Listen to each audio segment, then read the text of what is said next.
안녕하세요. 12월 2일 수요일 아침입니다. 말씀과 함께 새롭게 여는 소망의 아침을 시작하겠습니다. 필 가서드는 세상 것을 사랑의 대상으로 삼는 순간 마음을 다하여 주님을 사랑할 길이 없어진다라고 이야기합니다.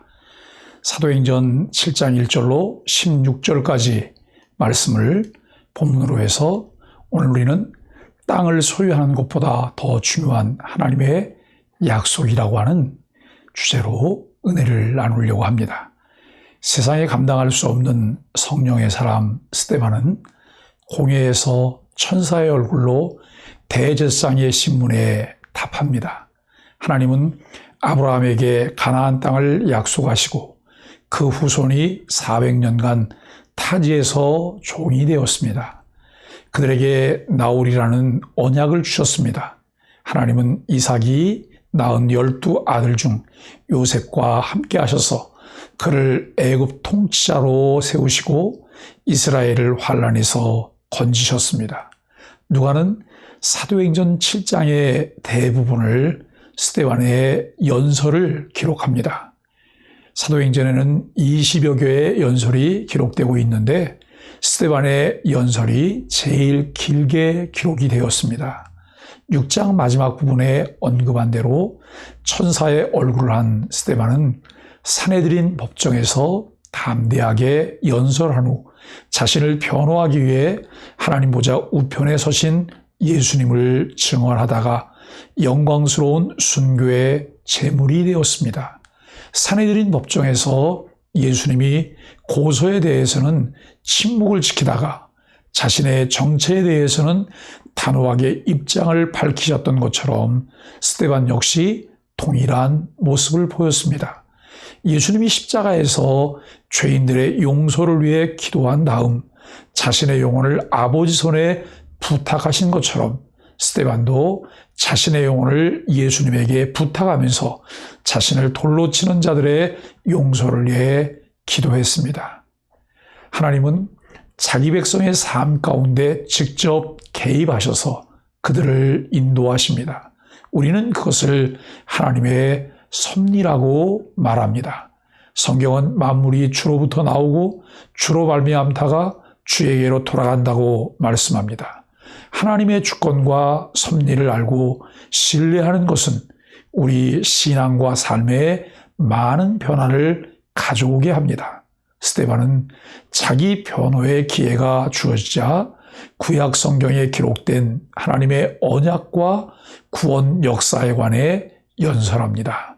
아브라함에게 명하시고 약속하신 것부터 시작해 요셉을 통해 야곱 가족을 구원하시기까지 하나님이 택하신 백성을 어떻게 인도하셨는지를 말합니다. 여기서 주목할 대상은 땅이 아니라 땅을 주겠다고 약속하신 하나님이십니다. 우리는 환난 가운데서도 택하신 백성과 함께 하시며 그들을 건지시는 하나님, 변함없이 신실하게 은혜를 베풀어 주시는 하나님께 초점을 맞추어야 합니다.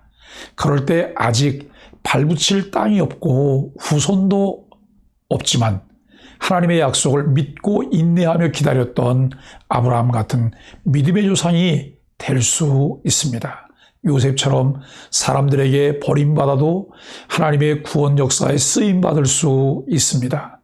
아브라함부터 시작해 요셉에 이르기까지 이스라엘 조상들의 삶을 인도하신 하나님은 어떤 분이실까요? 나는 하나님을 향해 어떤 믿음을 가져야 할까요? 스데반의 연설의 핵심은 회당 지도자들의 고소가 사실이 아니며 그들은 이스라엘 백성의 불순종의 역사를 따라 성령을 거슬러 지금도 불순종하고 있다고 말합니다. 하나님은 요셉의 형제들이 배척한 요셉, 그리고 이스라엘 백성들이 배척한 모세를 사용하셨습니다. 이스라엘은 하나님이 세우고자 하시는 지도자를 배척하고 불순종한 역사를 갖고 있습니다. 이스라엘 백성이 예수님을 십자가에 처형한 사건에서 불순종과 배척의 역사는 그 절정에 달했습니다. 하나님은 백성의 지도자들에게 버림받은 예수님을 죽은 자 가운데서 살리시고 주와 구원자로 세우셨습니다. 스데반은 그의 연설에서 이러한 역사적인 불순종을 지적하고 그들을 회개시키려 하였습니다.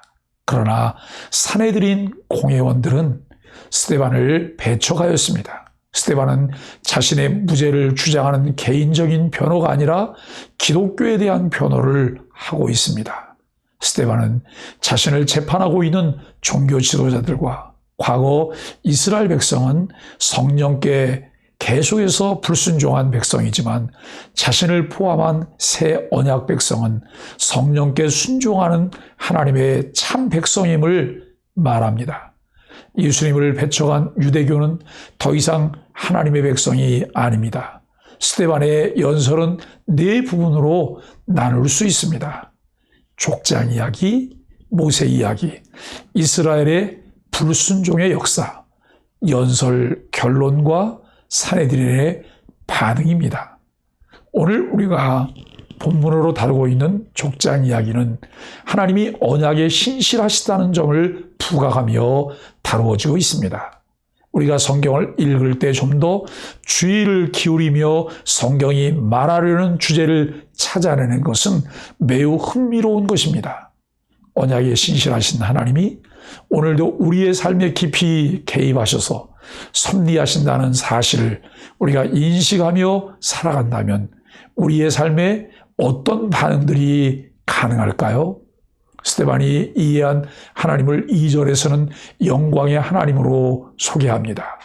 그가 이해한 하나님은 스데반이 천사의 얼굴과 같이 빛나는 것과 연결되고 또한 그가 친히 목격하게 될 하나님의 영광, 예수 그리스도와도 연결이 됩니다.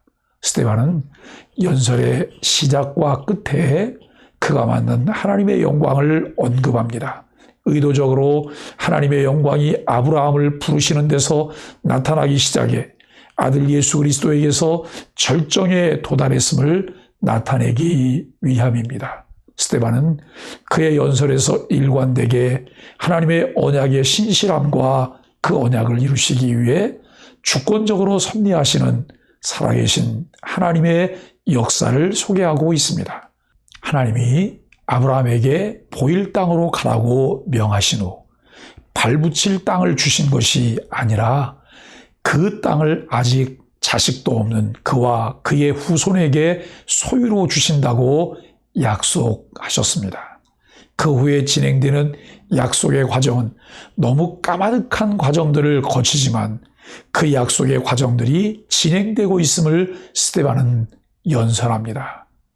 이삭과 야곱 그리고 요셉에 대한 구체적인 내용들을 다루면서 하나님께서는 하나님의 언약들을 성취하기 위해 요셉의 삶에 개입하시고 섭리하십니다.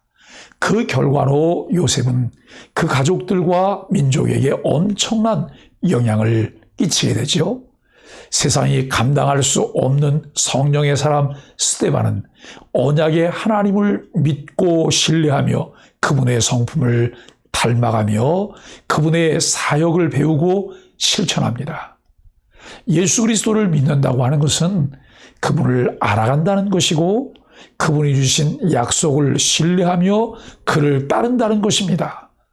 그분을 알아가며 그분의 인격과 삶 그리고 사역을 배우며 우리의 삶의 과정에서 실천하는 삶을 살아가는 것이 아닐까요? 눈에 보이는 무엇에 집착하기보다는 하나님의 약속을 더 중요하게 여기며 따라가는 신실한 하나님의 백성으로 살게 되기를 주님의 이름으로 간절히 축복합니다. 언약에 신실하신 하나님을 알아가며 배우게 하소서. 성령의 인도하심에 민감하게 반응하며 순종하게 하셔서 눈에 보이는 가치보다는 영원한 가치에 우선순위를 두게 하소서.